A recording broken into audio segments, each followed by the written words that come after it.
Well, good afternoon, everybody. Thank you for joining on this very cold Iowa afternoon. I don't know that you needed another excuse to sit in the office, but here it is now. So appreciate your taking the time to join us this afternoon to talk about SoapyCilantro.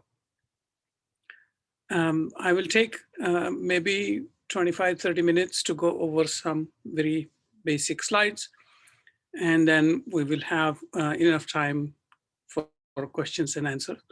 But also, if you have any questions, feel free to put them in the chat, and Sarah has graciously agreed to monitor the chat, and we can try to answer those questions as we go. But we certainly will have some time at the end as well. All right, so SoapyCilantro, an introduction to precision health in agriculture, 2.0 version. Um, Before I start, I would like to acknowledge help of a number of people that have actually contributed to this project and have brought it from literally from the bench to the classroom, lab bench to the classroom. Important among those are the folks that contributed to the technology development, 3 very bright young students from my lab, Alison Goldbach, Amanda Harris, and Michael Oman contributed to the original technology development. The kit development was also contributed by one of my colleagues, Eric Ulrich. She has the business background, and so she helped me with the putting together the kit as a business model. And students from the health science as well as the PharmD program. And Scale Up was also helped by a number of students, particularly Anna Braun, and Kisa Kane, Rhonda McCarthy, Holly Showalter, and their students agreed to be the guinea pigs for testing some of our original concepts and ideas. And the administrative support has always been very strong from the Drake administration as well as the administration of College of Pharmacy and Health Sciences. And I cannot really express my heartfelt feelings for the support and the encouragement from all the STEM directors, particularly Sarah, who has been very, very supportive in this entire effort. Iowa Space Grant Consortium and the Governor's STEM Council have been the financiers of this project. So thank you all for SoapyCilantro. And what is SoapyCilantro? Well, I would like to say that it is not just another project, it is a movement for STEM education. Sounds like a nice tagline for our project, I think. What do we mean by that? We mean that it is a homegrown genomics education technology for Iowans. All Iowans, for all Iowa students, this is an opportunity to learn about genomics particularly, and a STEM education opportunity for all. How did we get there? What is the rationale behind SoapyCilantro? Well, I'm sure all of you know that the Human Genome Project was completed around 2003. And once the human genome sequence was known, a lot of discussion went about, focused on particularly how to make use of that information. And specifically how to make use of that information for improving health, human health particularly. And a number of opportunities, a number of different projects started at that time. But all of those projects have been going at a slower pace. The application part of the project has been going at a slower pace compared to the knowledge gathering. The technology has improved rapidly. And so the data has been coming in literally by the gigabytes or whatever the next term for the bites is huge amounts of data has been coming around, but the translation of that information into practical applications has been relatively slow. And the main challenge has been that there are no very well-trained individuals. We just do not have enough trained individuals. And I do not need to emphasize this today as we have been bombarded by the news media, how there has been shortage of healthcare professionals all around. And the translation of that scientific information into tangible, practical healthcare applications has been a challenge because of the main bottleneck of qualified workforce.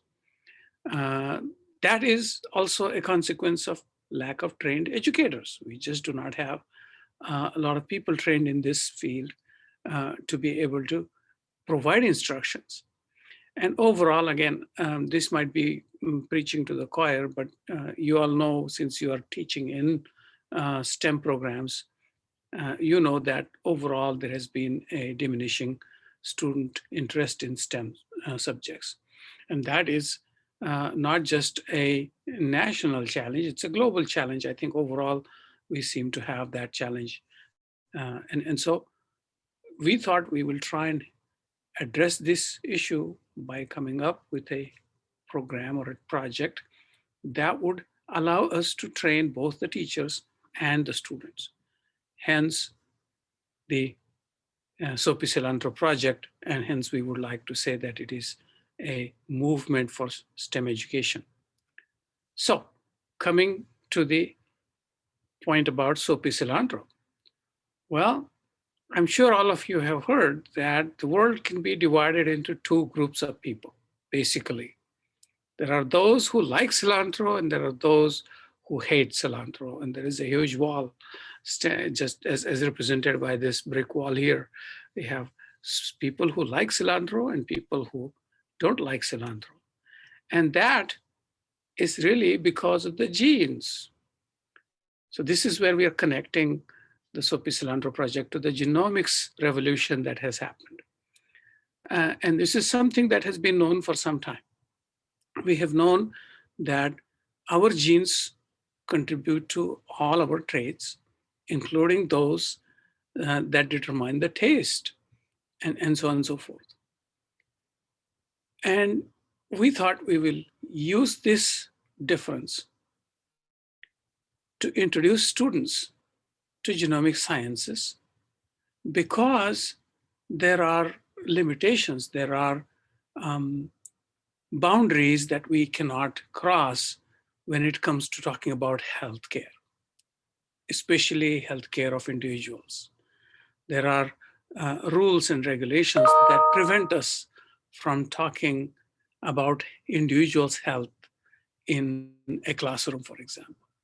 However, we also know that there's tons of data out there when it says when students are physically involved in a particular experiment, their interest in learning about that experiment, whatever that experiment or technology is, rises several fold, and they learn more eagerly.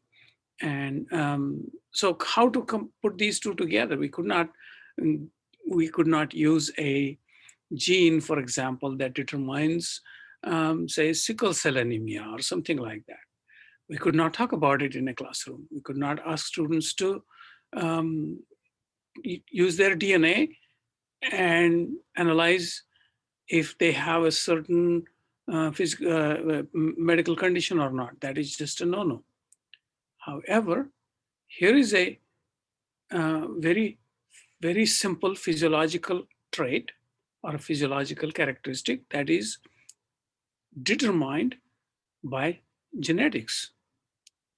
There is a gene in our body that determines the taste of this spice, cilantro.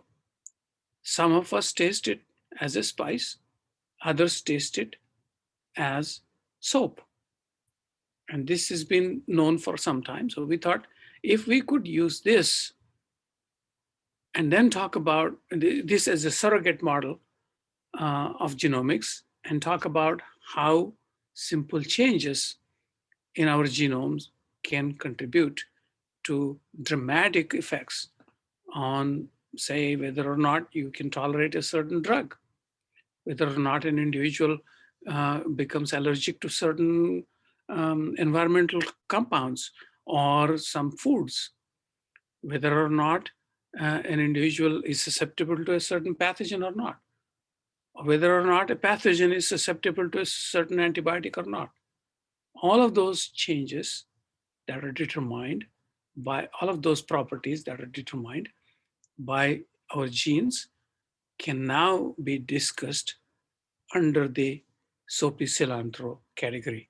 You simply use that as a surrogate, use that as a model for students to talk about what is DNA, how to isolate DNA, how to analyze DNA, and how to correlate differences that are present in the DNA sequence with differences that we exhibit, such as a taste of a cilantro.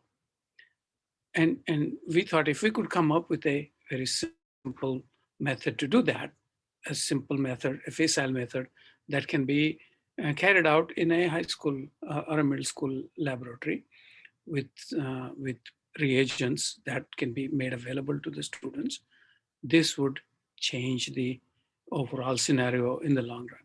So that is what SoapyCilantro is. We divided this entire project into two components. The first of this was to develop a continuing education for STEM educators. So the idea was to train the trainers, train the teachers, and then provide them with a um, kit that they can carry with them and teach their students in their classroom. So the second component was to develop a practicum using the kit for the students.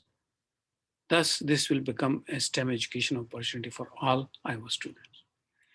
And we got busy. And after a year and a half worth of effort, we put together a continuing education course that we are fondly calling Teaching Teachers Genomic Concepts and Applications, or TTGCAA for short. This continuing education course is approved by the Heartland Education Agency for 3 continuing education credits. It is a week-long workshop that offers both didactic as well as team-based learning sessions and hands-on laboratory practicum experience. And it can be performed anywhere. And we have done that. We have performed it, or we've conducted the workshop here at Drake University in my lab. We can do it in your lab as well.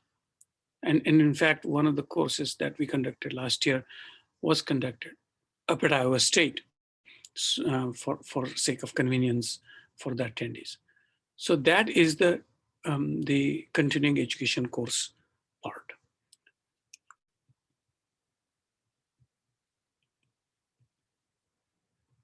I think here are some pictures of the first TTGCAA workshop attendees, the graduates of the first batch.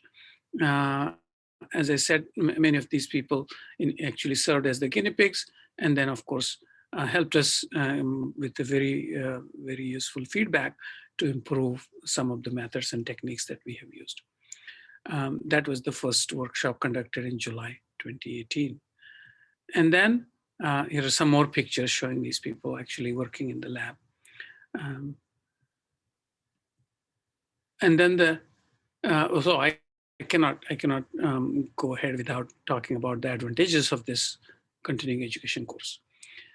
This is the first such continuing education for STEM educators offered in Iowa, because we talk a lot about genes and effect on health. This is also a focus. The focus is also on precision medicine, and there are no courses available for teaching high school teachers on this topic. So that's a first. This enhances so the knowledge is a knowledge of the genomic concepts as well as applications. And in fact, because DNA is DNA everywhere, and there are many other applications outside the healthcare field, we can certainly talk about applications related to agriculture, particularly of interest to Iowans.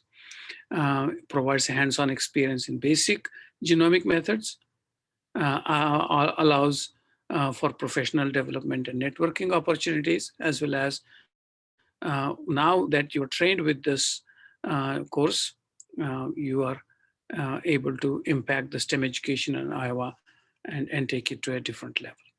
So those are the advantages of the continuing education course. The companion kit associated with that course was also developed in the following year. And the kit provides you with consumable reagents consumables and reagents for isolating, amplifying, and analyzing the human genomic DNA. So you are actually able to, the students are actually able to take their own buccal cell samples, cheek cell samples, and isolate DNA from their own cells. And they're able to analyze that. The kit also includes an equipment package of 4 micropipettes, a microcentrifuge, a thermocycler, and an electrophoresis and imaging unit. And in a moment, I will show you a picture of that whole package. And a detailed instruction manual with links to a ton of educational materials. All you need to bring is just a bunch of fresh cilantro and your students, and you're ready to go. You really don't need much in terms of the preparation. It comes pretty much ready-made. And that kit is what took some time to develop. As I said, this is Ms. Kane. She was the first recipient of our beta testing kit, beta tester kit. And we were actually very happy to see that the experiments that the students carried out in her lab actually showed a lot of data. And as you can see here, these are just that the students ran, and some of these pictures were taken in Kisa Kane's lab. I'll not go into the detailed analysis of it because it will take probably another hour and a half. And but I was just thrilled to see that the students were able to do these experiments on their own as well. Similarly, Dr. Showalter, I think she's online today, and her students also were able to conduct these experiments in their lab. And the pictures were taken. This was before the kit included the imaging unit. But now I will also show you additional data from Dr. Showalter's lab in a minute. There are several advantages to our genomics education kit. It is safe. It's safe to use. Even I can use it. All you need is an electrical outlet, and that's all really. The equipment is very, very safe to use. It's very easy to use. It's free from health, legal, and ethical concerns. As I mentioned early on, talking about somebody's health is in an open forum, such as a classroom, particularly talking about a minor's health, if you are actually talking about some student's health report or something, is ethically wrong. We really cannot do that. However, talking about cilantro taste is not only not wrong, maybe they will find it very intriguing and very fun. And that is true. Many students that I have interacted with find it very, very interesting, and has several pedagogical advantages to the protocol as well. And so we can make it really fun, a fun experience. Moving on, the STEM scale-up program approved the SoapyCilantro project and the beta kit that we had produced. and they allowed us to then conduct two teacher training workshops. Last year, we conducted two sessions, one at ISU. There were 11 um, teachers and individuals attended that program and graduated from it. The second session was conducted in August. That was done down here at Drake, and 12 students attended that session as well. So overall, last year we trained 23. And the first year we trained 8 students. So we are on a upscale right now, going up.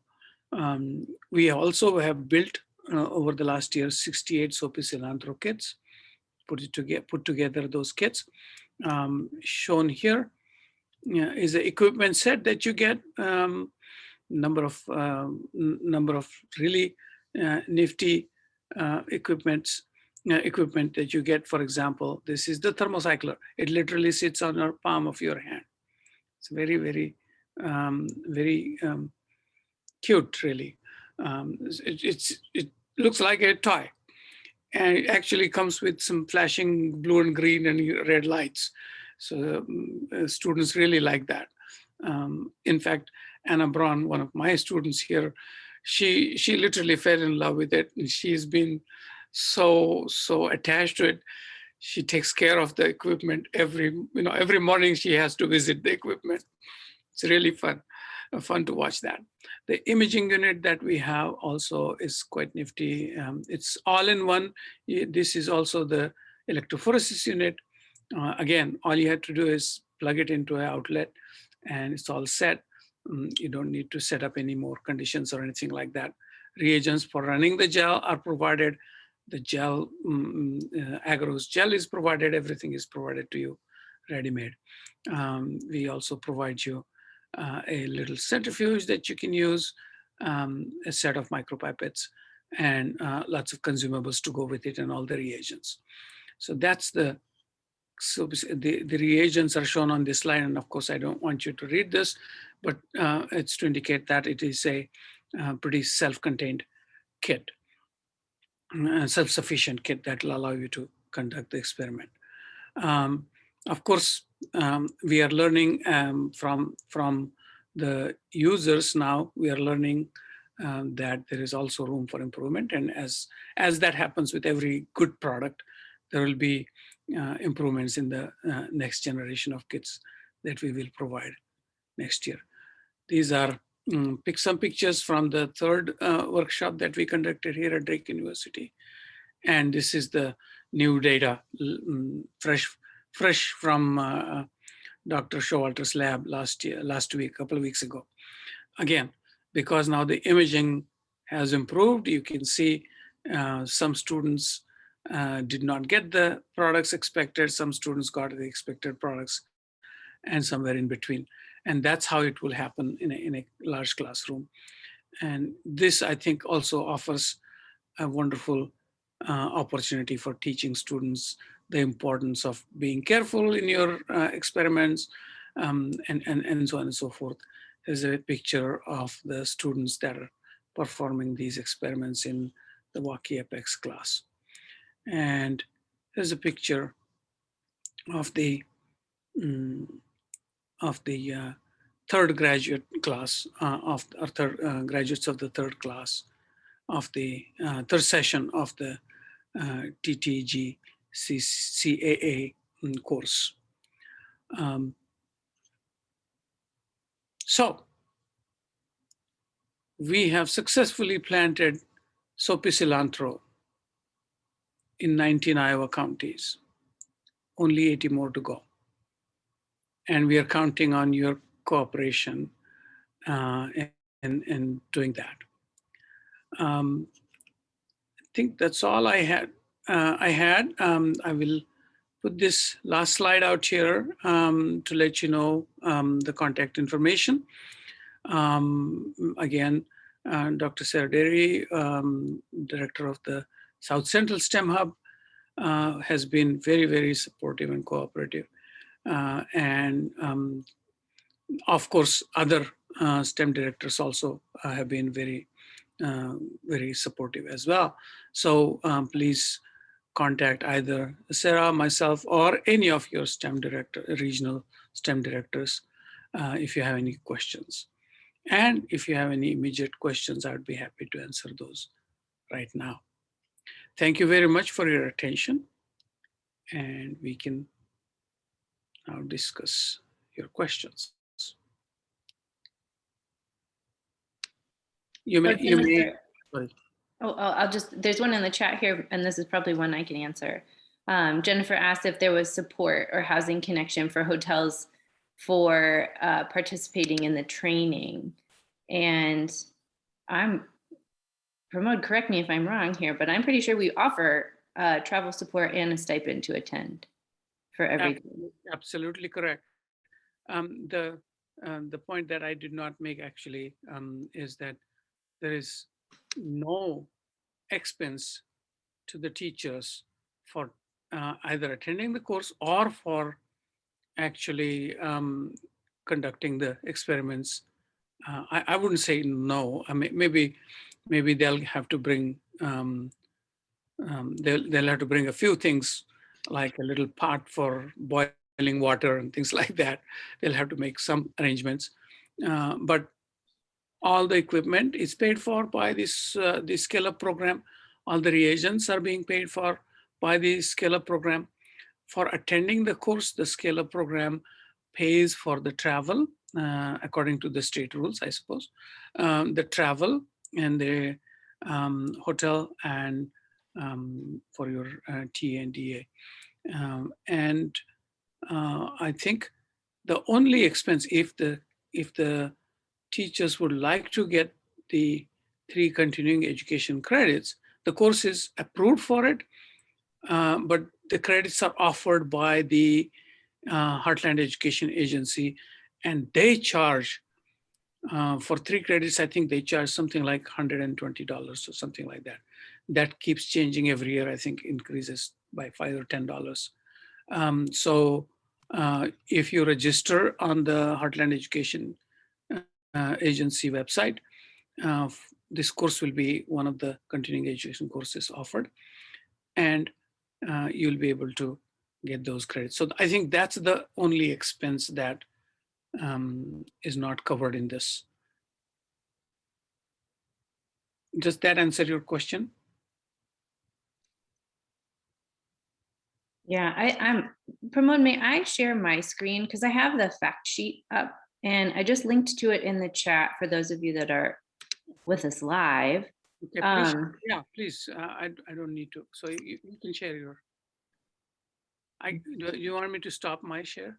I was able to stop it for you so that I could share this.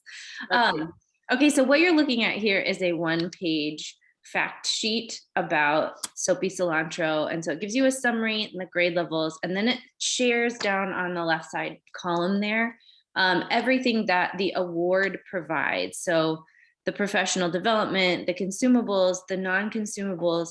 To respond to your question, Jennifer, it's $50 per day for travel support and $120 per day stipend to attend the training. And the training is 5 days long.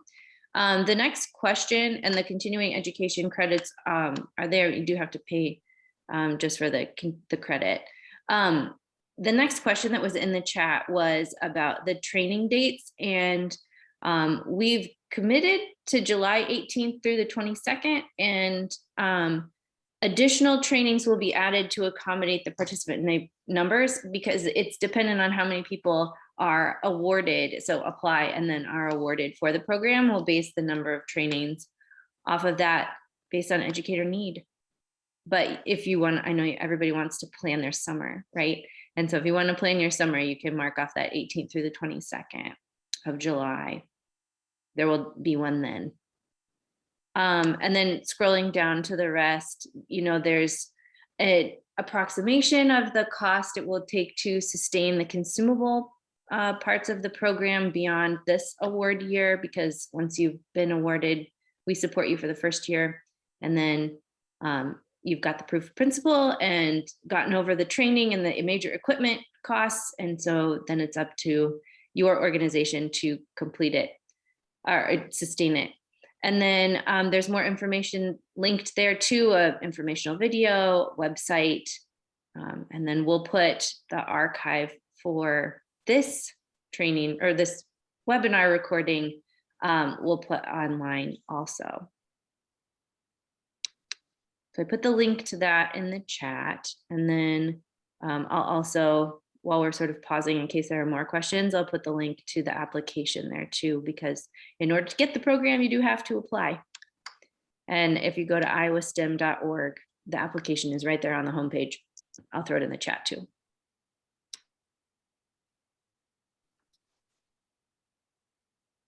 Sarah, do you mind if I ask a question just like this instead of typing? No, that's fine. Please go ahead. Hi, this is Lynn. Thank you. So if I was thinking about implementing with a team of people, would I want every one of those to apply, or would I apply and identify that we had a team that then would go out and implement? And so I basically, I'm wondering how they're funded then. Is it per person? And then each person would need to apply? Or if I'm thinking about an extension project or a project with my graduate class, for instance, I'm just wondering what would be the best recommendation that you would have. I would defer that question to Sarah. Yeah, and I would say, Lynn, let's talk about that because there are so many different implementation possibilities. That would be the kind of question, just since this webinar is being recorded, that's the kind of question you should reach out to your region manager about, so that they can really get down to the details of your specific situation and recommend what's going to be the best fit in terms of who should apply and how many applications to submit.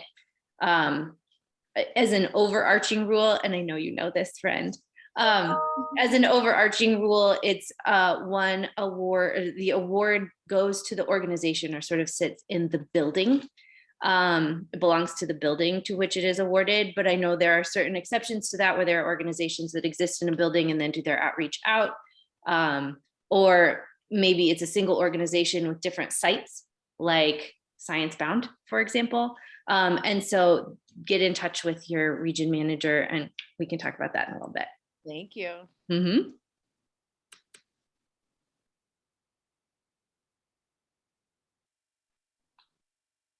Can you retake, Holly, that's a great question. Can you retake the class and get another 3 credits or some credit from the AEA?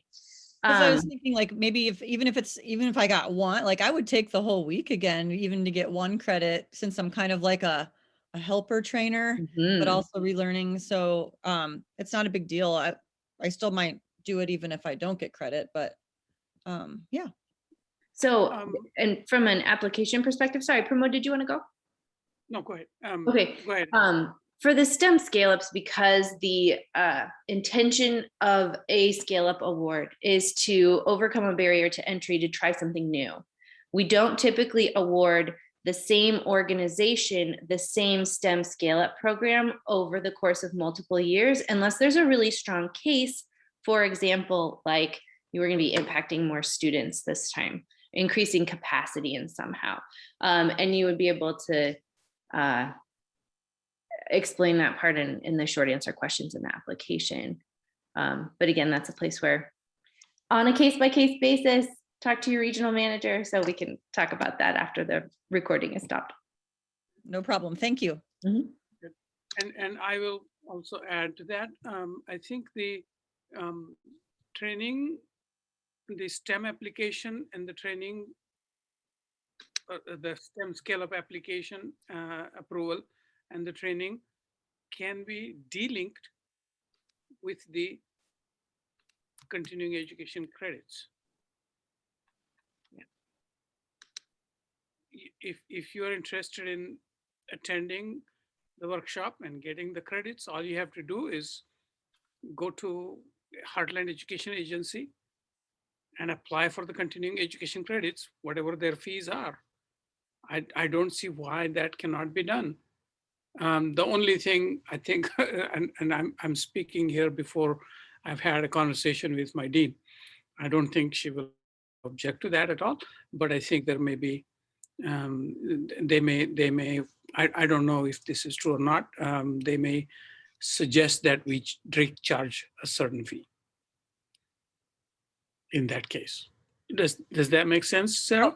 That makes total sense. And like, I don't need the equipment, obviously. Right. It's just more for like bettering my learning and helping out others learn it. So yeah. Oh, and hi, Lynn. We know each other. I think I know everybody on here, maybe. I guess maybe Jennifer, I don't, but Holly, I was interested in hearing your experience from your class. You know, so you did it this year. Is that a true Yeah, story? I did it right before. I mean, talk about crazy. I did it the last full week before holiday break. So everybody was squirrely. And I did it over 5 days. So like our class is 2 hours long. And some of the days it only took, half hour, but I really couldn't cram it more than that. So we kind of just did it like the first hour or whatever, first hour and a half over 5 days. But the cool thing is like all the steps have like freeze or refrigeration points. So like literally like if you're like, oh, okay, one day this week, we're going to continue that. You could just take them out of the freezer and then just like pick up. But since I kind of wanted to do it all at once in 1 week, it did drive me crazy a little bit because we had other stuff going on too, but a lot of, I don't know, I would say a little more than half, like either didn't get results or it was really, really faint. And then I could tell the students that really paid attention to every step and weren't having like 5 conversations with their friends at the same time, tended to get better looking bands and stuff. So, they have to kind of be in it for the long haul and like, okay, this is 5 days and like, I'm going to, concentrate. But my intern, so I have an intern and he processed like my sample, his sample, and like 2 teacher samples. He got really good results. He did it by himself. He wasn't distracted. So I can use that as an example of like kind of telling them like, you really need to pay attention. If you don't add the primers, you're not going to see any bands at the end, or if you don't add them correctly. So, but yeah, I was super impressed with the gels and how it worked. And, did like a little, like the one step I know Pramod, you read my thing, but for my second class, we like doubled the amount of DNA in the gel so we could see like the bands a little bit brighter.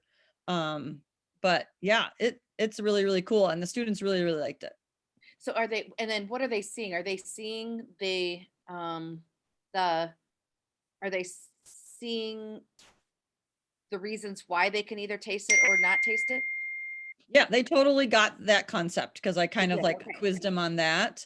And then they understood like, oh, I can be heterogeneous. I could have soapy on one of my alleles and spicy on the other, because we did see some with like the 3 bands. So you see like 2 on the bottom or 1 on top. So, and we saw all 3 types, which I was really, really glad. So of the samples that worked, we saw one that was homogeneous spicy, one that was homogeneous soapy, and then like mine was heterogeneous. So it was cool. They really, really liked it. And they really liked, and me too, we liked like the small equipment. I mean, I was showing them my thermal cycler, which is like 8 times the size and probably 8 times the cost.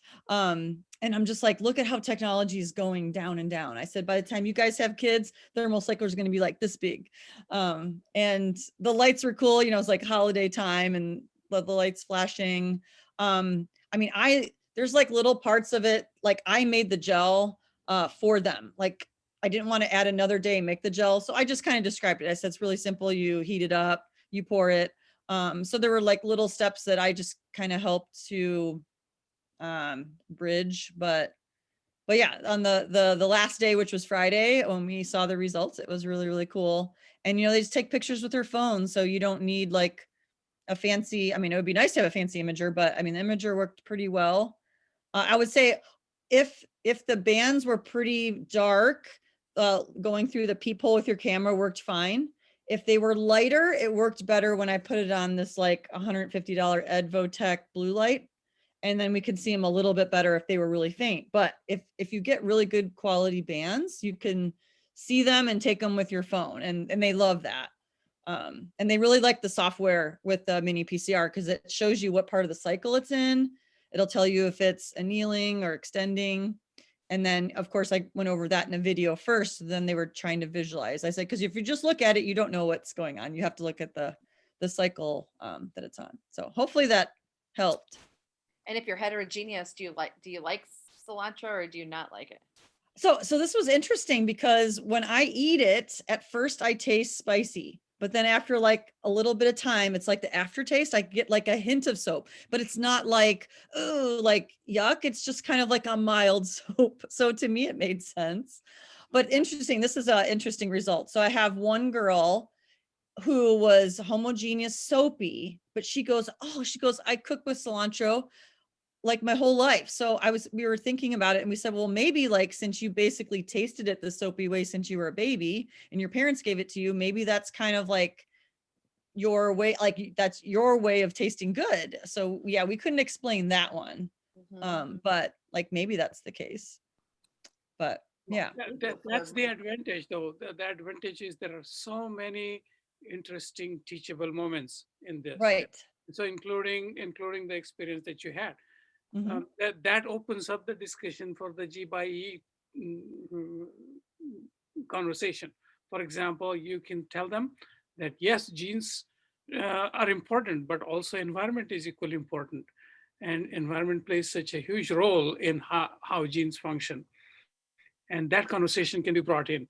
And that's why then, same condition, everybody gets the same flu bug, but some of us have 108 fever and some of us have no fever. And Right. that's because we all have, we all respond differently.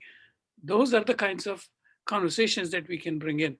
And I think Holly has done a superb job of tuning into those kinds of things in her classroom. There are also other sort of pedagogical advantages that I did not mention early on, and that is the Iowa standards. I think there are 4 or 5 different Iowa standards that this particular course will fulfill, especially for the middle school and the high school teachers, and that's very important as well. Thank you. Thank you. Well, Thank you, so Holly, much for this. This was wonderful. I mean, this was wonderful. We're going to make it better. We're going to make it better. I think the interesting point about the intern that you mentioned, just last night I got another email from Ryan Richardson from Knoxville, and Ryan, he had done this, and I had asked him for some feedback, and that is exactly what he said. His intern loved it so much, and she is just an expert now. Oh, And it's just too bad she's graduating next year. Otherwise, I would keep her here forever. So she's turning into another Anna, I think. right. You met Anna. Many of you have met. We love Anna. We wanted to steal Anna from you. Pramod, could you speak a little bit, because I know that part of the fact sheet and the short description for SoapyCilantro talks about the connections to agriculture. Also, we've had a little bit of a conversation about connections to medicine. Can you speak a little bit to precision agriculture and how SoapyCilantro connects with that? Yeah, so again, we can use the same model and talk about, although we can use corn or soybean or any other model as well, we can extend this same concept and talk about how simple changes in the genes make one variety better over the other in terms of productivity, in terms of yield, in terms of resistance to pest, in terms of herbicide resistance. And many of these things that we are using now, the genetically modified organisms, GMOs, are essentially developed using similar concepts. And although plant breeding did the same thing, it used to be a big black box. You would have to do these plant breeding experiments over and over again for literally for years. You could now do those experiments within a matter of few years, less than 2 or 3 growing seasons, and confirm those results and use genomics to improve the agriculture. And so, and it's being done. It is being done right now, actually. So that's how you would connect that to agriculture. Also, just as this is used for improving the agriculture, another very interesting connection, I'm sure you probably heard this in the news. It was in the news about a month ago. In the most recent issue of Science, also there's a nice article on it. Now, we know that transplantation, organ transplantation is a huge need for humans. That's why we have these long lines for kidney transplantation, because we don't have enough donors. The first xenograft transplantation, where a pig kidney has been transplanted into a human being and has been accepted. So there is a agriculture, if you want to, you know, if you want to put the pig in the agricultural pen, if you will, for lack of a better word, now you have connected that to human health. And that was done by using genomic tools, genomic technologies to quote unquote humanize the pig, just like they have humanized mouse for developing antibodies. They have now humanized a pig so that some of the antigenic determinants that are present on the pig kidney have been taken away. And so now that kidney is accepted by a human body as a self organ. And that's a result of genomics. Again, this could have happened 50 years ago, but we just didn't have the information. Once the Human Genome Project opened up the doors, it took maybe another 20 years to complete that. And now we have that opportunity where we are connecting, or we are able to transplant a pig organ into a human. The next step would be a heart. The next step would be something else. And now there could be a lot of debate about that. So you can now there are some people who would say, is it ethical to grow animals so that you humans can survive? And again, that's another learning moment. You can talk about that and talk about the impact of technology on the society, and it just keeps adding to the layers. And so it's like it's like peeling the onion. When you take off one layer and another new one comes in, you can continue the conversation.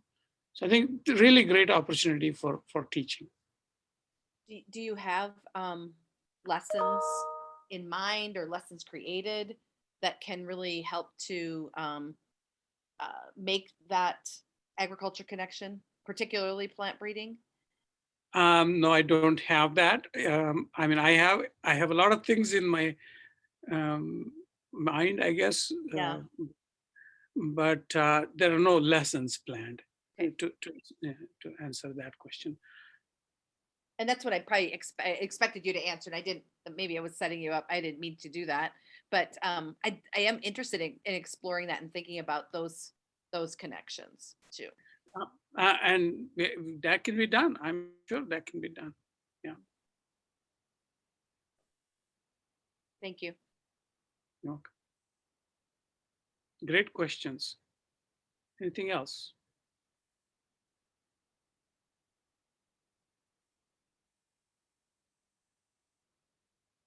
Maybe we can join hands, Lynn, and come up with a lesson that your students can. Absolutely. How much does the, let's say, I'm assuming each person gets one kit. Is there a prototype where you could then purchase the other materials if you wanted to develop more? And if so, what would the cost be of that kit? Okay, so I'll let Sarah answer that question. So Lynn, we will award based on the number of students that you need to reach at a time.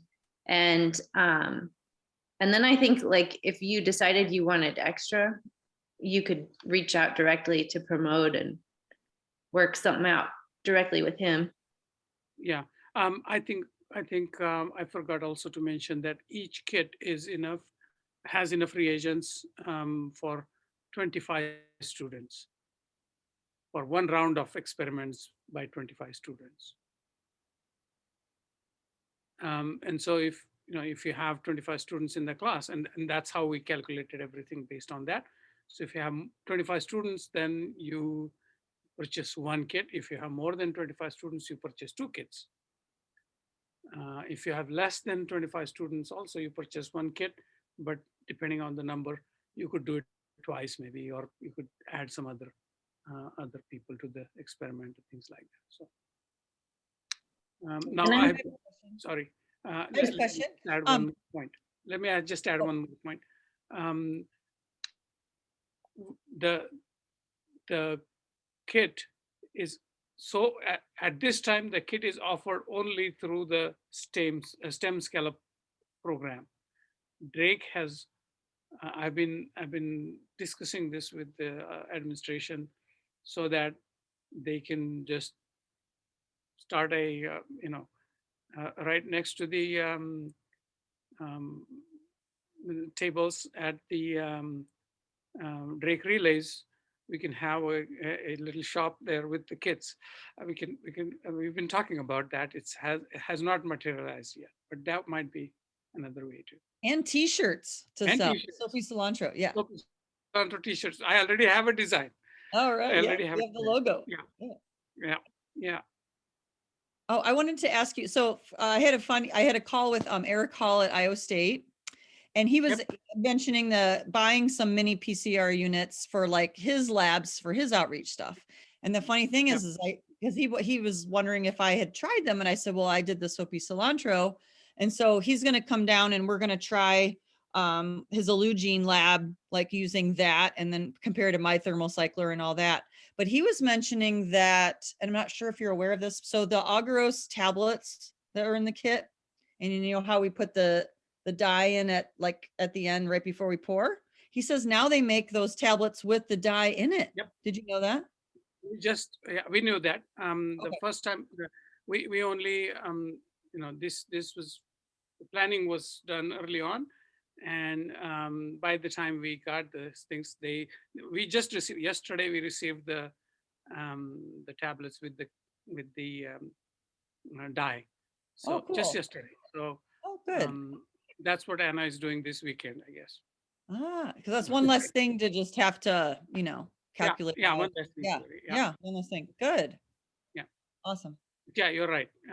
Everything is, those guys are very very nifty. I think they have come up with lots of interesting things. Good.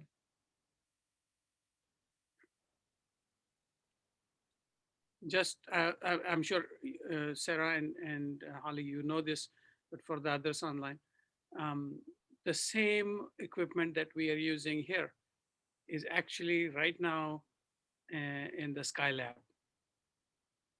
No, not Skylab. What is it called? The International Space Station. Oh, I was like, Skylab, what's that?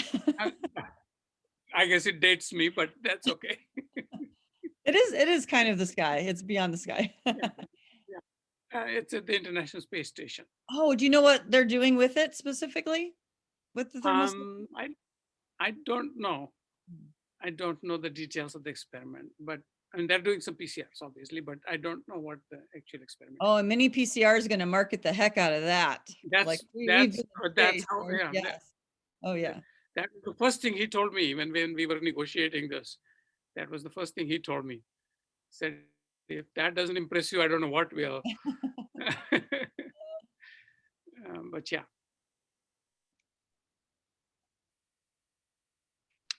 Thanks, Jennifer. Thank you, Jennifer. Thank you for joining us. Thanks, everyone. Thank you. Bye. Stay warm. Yeah. Thank you so much. Bye-bye. Good to see you, Lynn. Bye. Good to see you, Bye. Sarah and Oh, Holly. can you stay on really quick? I have one other question. Yeah, sure. Yeah. This just came up today. So we're thinking of doing, this is outside of cilantro, but I guess it can be on the recording.